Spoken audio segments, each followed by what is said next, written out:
Bonsoir. Merci d'être avec nous sur Journal de guerre. Au 11e jour du conflit entre le Hamas et Israël, voici ce qu'il fallait retenir de la journée à 19 h.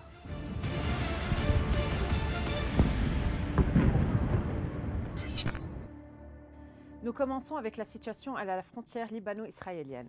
Le Hezbollah a annoncé avoir attaqué 5 sites israéliens avec des armes directes appropriées à Zar'it, Al-Sadah, Jal el-Deir, Al-Maliki et Birkit Risha. Un échange de tirs entre l'armée israélienne et le Hezbollah a également eu lieu au niveau de Remesh et de Aït al-Sha'ab, causant la mort de 5 combattants de la formation pro-iranienne. Le bilan humain depuis le début de la guerre à 19 h, heure de Beyrouth. Du côté israélien, plus de 1400 morts et du côté de Gaza, 2837 personnes ont été tuées parmi les Palestiniens.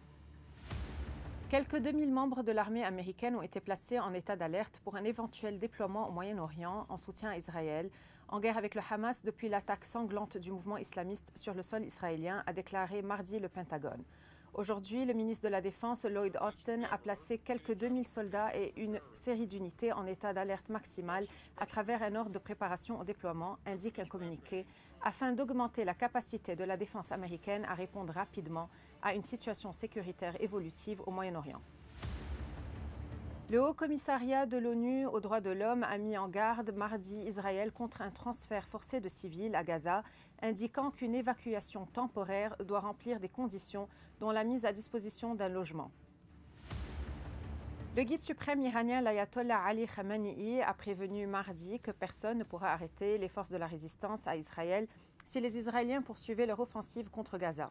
Nul ne doit espérer que certaines parties comme l'Iran puissent empêcher les forces de la résistance à entrer en action, a-t-il ajouté. Merci de nous avoir suivis sur Ici Beyrouth. On se retrouve demain pour un autre résumé de la situation. Vous pouvez suivre toute l'actualité concernant cette guerre sur notre site web www.icibeyrouth.com sous la rubrique Guerre Israël-Hamas ainsi que sur tous nos réseaux sociaux.